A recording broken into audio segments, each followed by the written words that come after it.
Hello, Buddhas. Today we are going to be talking about remembering when.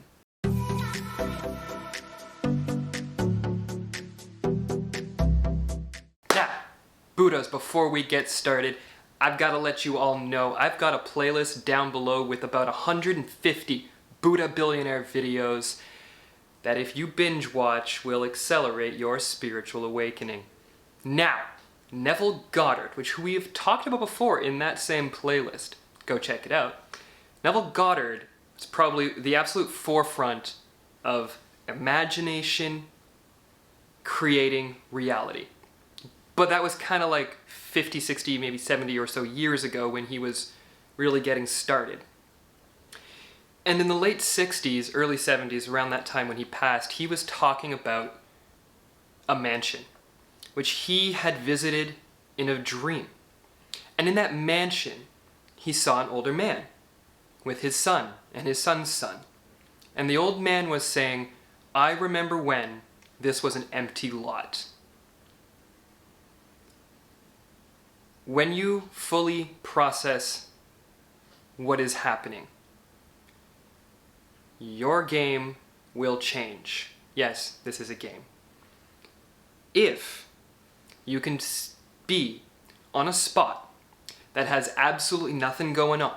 So let's say we're talking about property because it's a very tangible, real-world example. But if you can stand on an empty lot, you can close your eyes and you can say, "I remember when this was an empty lot." What you're doing in essence is stating to the universe that this lot that you're on is not empty. This lot that you have has been turned into something.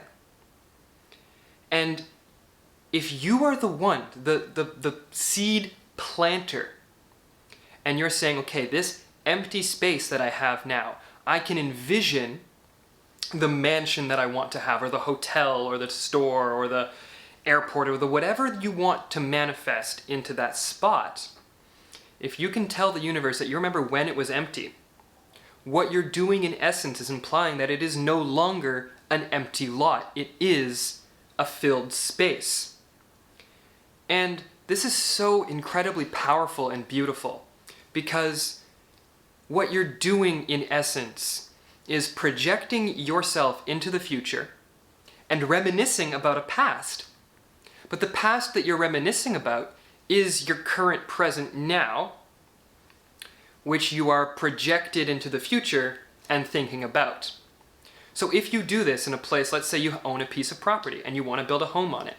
If you go there and you envision it and you're considering, you're like, I remember when this property was empty.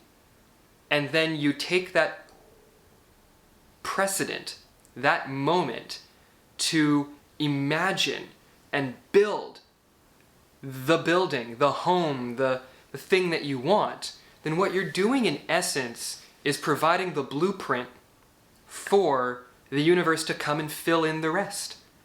And the universe loves to have somewhere to fill in what's going on. And this can be applied to different areas of your life as well. I personally live alone at the moment, and I am working on manifesting my dream partner. Well, I can sit in meditation in the morning and I can say, well, I remember when I was waking up alone, which would imply that that morning I'm waking up with someone. And if I'm waking up with someone, that would imply that there's another person here, and based on my own experience and my way of being, then that would imply that they are in some way important to me, because it wouldn't just be some random person that I was kicking out. It would imply that, yeah, I've got that relationship and that's going on. So by doing this, the empty lot can actually be any state that you consider to be kind of a lackful state right now. But not necessarily a state of lack, it's more so a state of foundational, we're ready to build what we're looking at. So again, wake up in the morning here, for me, I can get out of bed and I can say, I remember when I was waking up alone, which is currently my reality. But if I'm stating to myself or to the universe or to whoever the heck is listening out there that I remember when that was the case, I'm implying, and this is where the subtlety and the fun of the law of attraction and the promise and all of this work, I'm implying by that statement that I remember when I woke up alone. That implies that I am not waking up alone.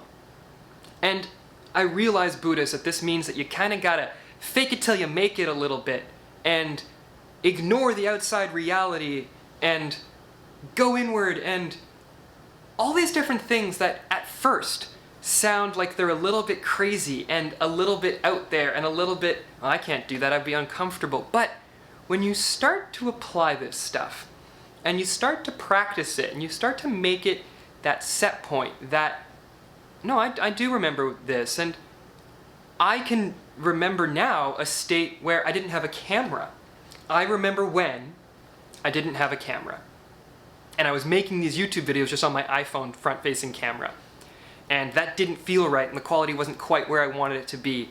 But I can confidently say now, I remember when I didn't have a camera. Because there is a camera right in front of me, and it's quite a nice one, and I'm very happy to have it. I love you, camera. But I'm not saying the universe just popped the camera out of nowhere into my condo. I went out and I purchased it, but I had the motivation and the yearning to do that because I knew it was the right thing to provide the most value possible to my YouTube audience, which is clear, beautiful picture and nice, high-quality audio for you guys. And it's so powerful to recognize that I remember when I didn't have that, and now I can confidently say that because I do have it objectively in my reality. So why not do exactly that and manifest that dream partner, manifest that dream home, manifest that car, manifest all of it, Buddhas, because I remember when I didn't think any of this was possible. And now I'm at a point where I don't think it's not possible, because so many things are starting to happen and go in line in my life that it would take an absolute miracle to change my mind about how this works. And Buddhas, I want to instill that in you. I want you to go down to the description down below and hit that subscribe and that like and that comment button. And I want you to watch all of my videos so that you can accelerate your spiritual awakening, because I know that that is why I'm here. And Buddhas, at the end of the day, you just got to remember one really important thing. Love yourself.